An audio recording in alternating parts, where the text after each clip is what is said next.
afternoon to everybody. Um, First of all, I think I would like to say very big thank you to each and every one of you because I think for me, time is one of the most important and some of the most valued things in this modern world. Thursday, 5 o'clock in the afternoon, being here, sharing your time with me to explain my short life experience with you, I think has no more value. So, first of all, thank you very much for coming. In the second place, before I start, I would like to introduce a short video which more or less summarize the whole idea. Let's go.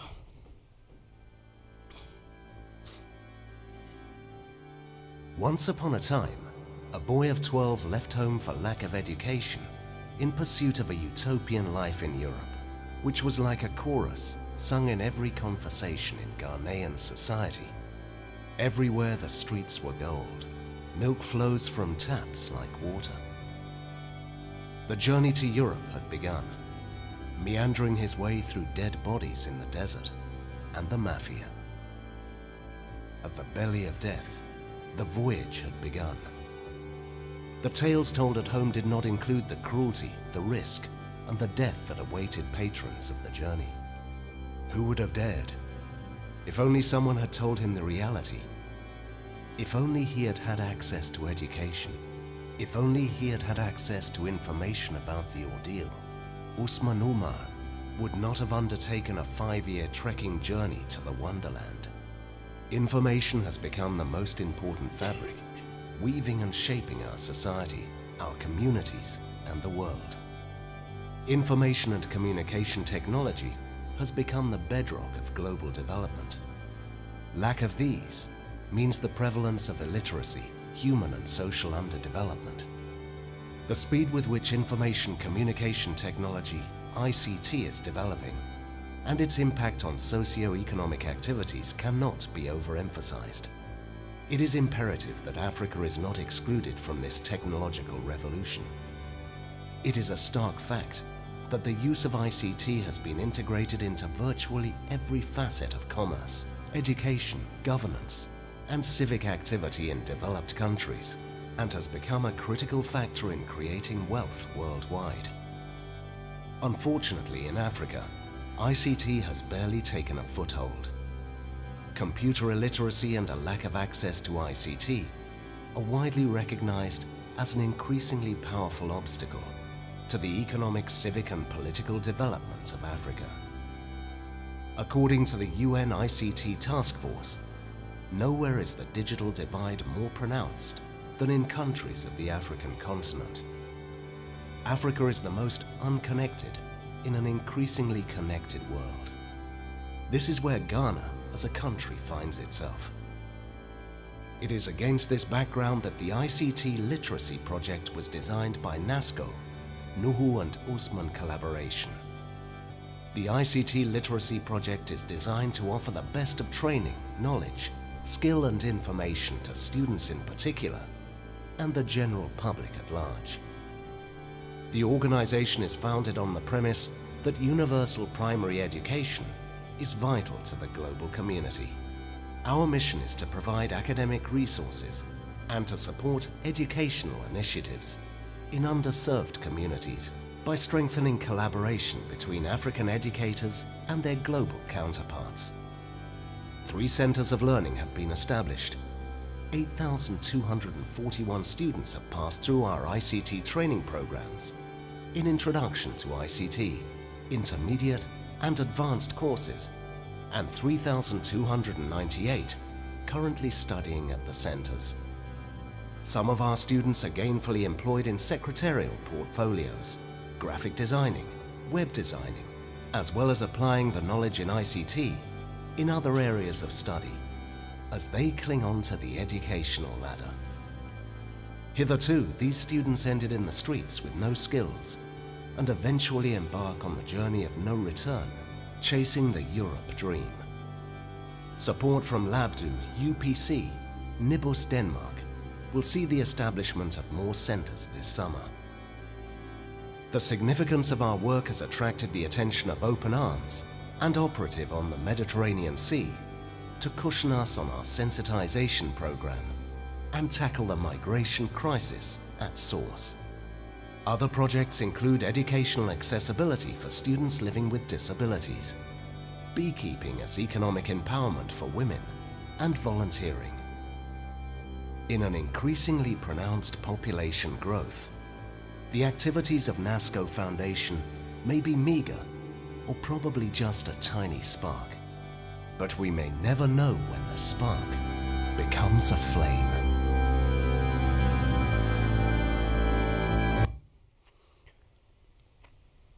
So, this is basically what the NASCO Foundation is and why it was founded. Right now, we have about 11,000 students right now in our centers.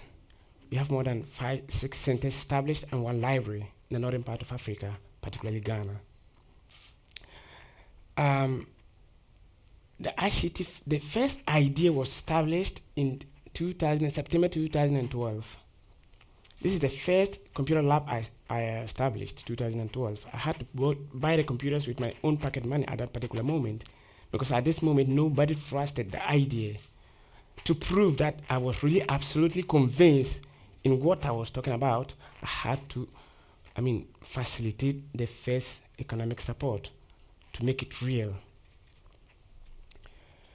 However, for you to understand why I created a computer lab, why do I take my pocket money to buy computers for a school for 850 students in a school I never stepped in? To be able to understand more better, I have to give you a little bit explanation about my life history. As you can see, this is my house where I was born. Ghana, we have 42 different tribes. Each tribe is a different culture. My father belongs to the Wala tribe and my mother, Vagla. The most typical activity of my culture, or the way of doing, is like when a woman, sorry for the inconvenience, I was, unfortunately, during my birth, my mother died. In my culture, when this kind of disaster happens, they consider the child as a witch because you've killed your mother. In this case, this child should be thrown away, should be killed. That's one of the main reasons why I still say I'm one of the most fortunate men in this world. Why am I alive if I'm supposed to have been killed? My father was the black magician in the whole area. So until he gave the right word to them, nobody was able to put his hands on me. Here we get our greatest engineers in Africa. I was also one of these big engineers. I used to manufacture my own cars when I need a car to play with. We don't have big supermarkets to buy cars, no money. So we have to manufacture any single thing we wanted. One particular day I was playing with my toy cars with friends. We saw an airplane fly on the sky. I stood up thinking, how is it possible that an airplane could fly? My toy car cannot just move only 1 centimeter by itself without pulling it on a rope. I took a stone, I threw it up, it falls off of my head. I couldn't understand why the plane was able to sustain, meanwhile the stone couldn't sustain on the sky. I had no access to education. I was 9 years at this age. This curiosity to understand why the airplane, the white man was able to manufacture things like that, and in my case, I couldn't do it. This curiosity takes me to take this trekking journey of 5 good years of my life. 5 years. I left Ghana when I was 13. I ended up in Spain almost 18 years. When I left Ghana, my idea was to go to Libya. But when we get to Niger, there was a big desert here. No means to cross the Sahara Desert. The mafia abandoned us in the middle of the desert. 46 people in total. After 21 good days, only 6 of us was able to make it out of 46. I'm not going to go into details about what happened, definitely. But if any questions come out, I'll give explanations. Once in Libya, under the dictator of Muammar Gaddafi, I stayed for 4 good years. I felt in the trap of the mafia again. We leave Libya, cross Tunisia, Morocco, Algeria, Western Sahara. We manufactured 2 boats. The first attempt, one of the boats sank. My best friend Musa died at that moment, and more than 80 people in that boat, nobody survived. The second attempt, we manufactured 2 different boats again. In the middle of the sea, the other one sank, and no one survived. I still don't know how and why am I here alive. 48 good hours navigating without a particular point where we was going to, because we have no GPS. We finally stuck to an island of Fuerteventura, the Canarian island. This, as you can imagine, this is real. This was happening every day, day in, day out.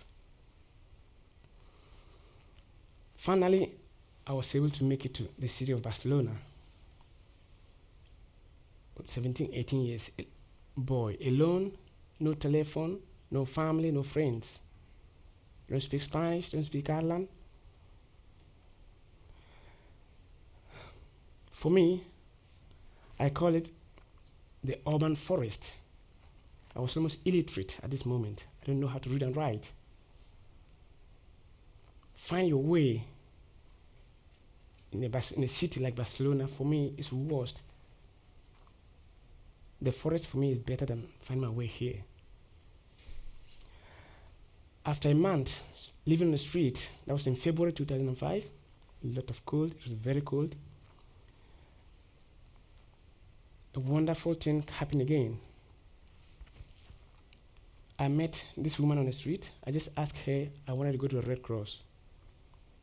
End up being my adopted family. I was almost 18 good years. For me, I think it's a miracle. I still remember everywhere, every institution we go. I went with my parents seeking for documentation, how to make it legal. There was no way to make it, because a child more than 5 years, nobody adopts you. I was almost 18. These things happened. So I had opportunity to be a born again.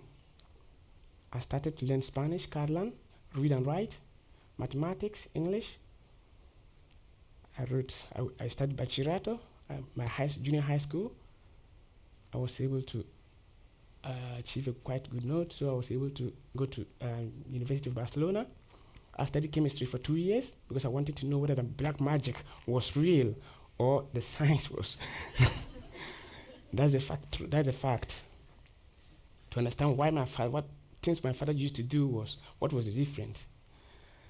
At the end, I have to quit from chemistry. I studied administration of companies, marketing and public relations. I graduated last year, and right now I'm studying a master's degree in TEDxESADE Barcelona. Here is an example of what a lot of people have been saying.